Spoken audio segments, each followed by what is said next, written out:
They don't need guns to control you anymore. They just need your attention.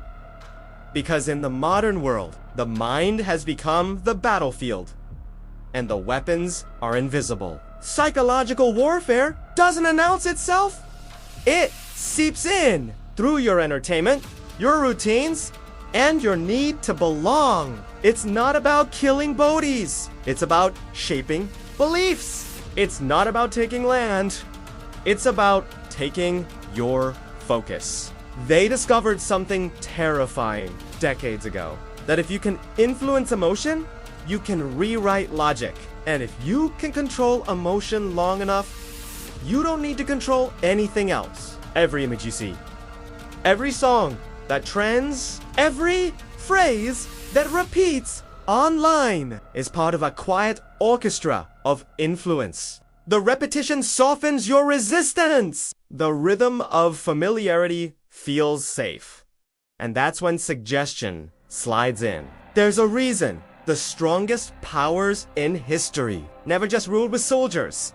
They ruled with symbols, rituals, and stories. Ancient empires used temples and myths. Modern empires use screens and slogans.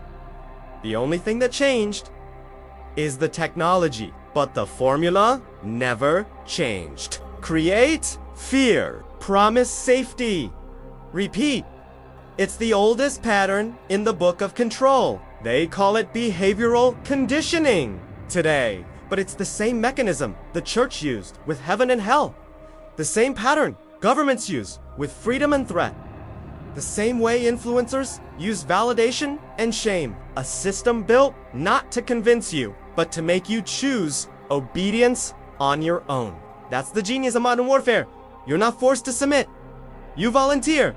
Look around. Everywhere you go, the weapons hum quietly. The ads you scroll through are micro-targeted based on your emotions that morning. The algorithms read not just what you click, but how long you hesitate.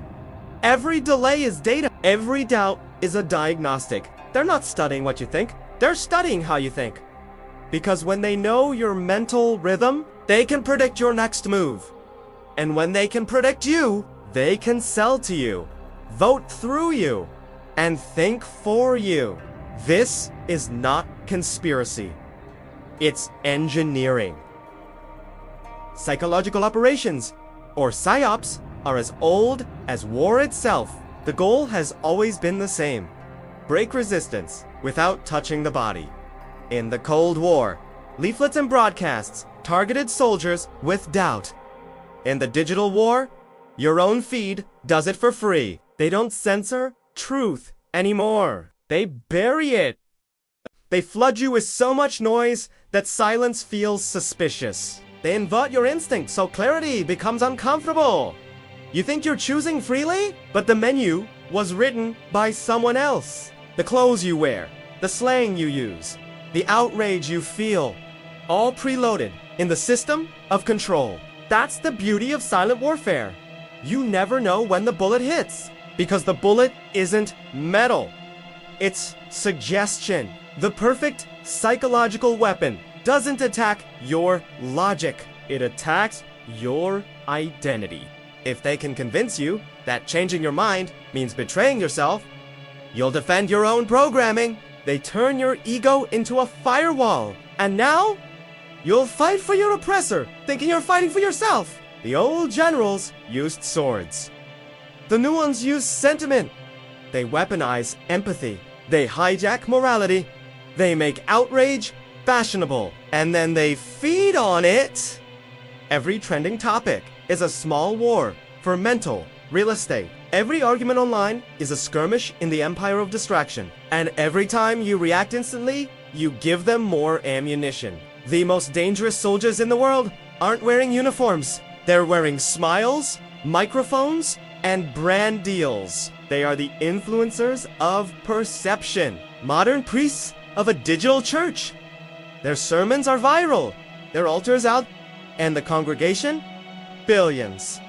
Scrolling, praying for dopamine. Once you understand the pattern, you start seeing it everywhere. News outlets spinning emotion before facts. Politicians testing slogans, with focus groups like war generals testing artillery. Movements born not from truth, but from marketing. Even rebellion itself has become a brand. They sell revolution in the same stores that sell comfort. You are allowed to be loud, as long as you never wake up. The silent weapon doesn't need to hurt you. It just needs to occupy you, to make you too busy to notice your own conditioning, to fill your time with commentary instead of clarity. Every scroll is a dose of sedation.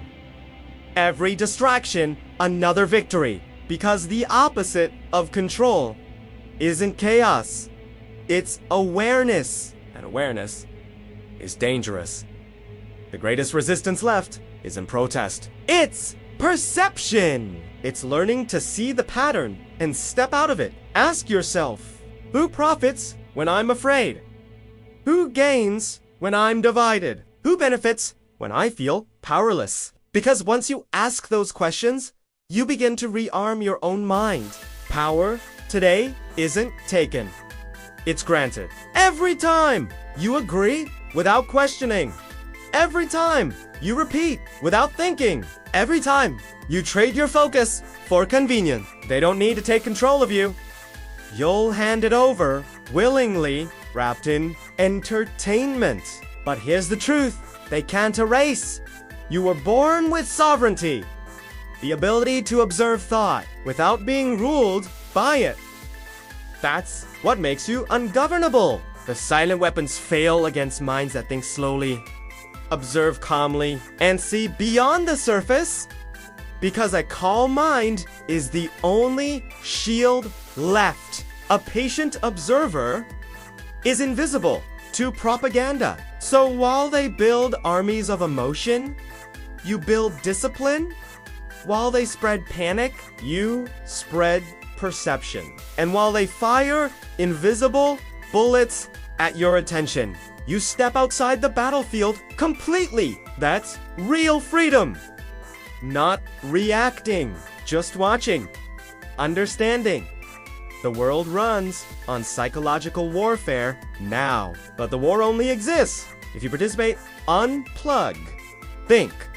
Watch the pattern, because once you can see the weapon, it stops being silent.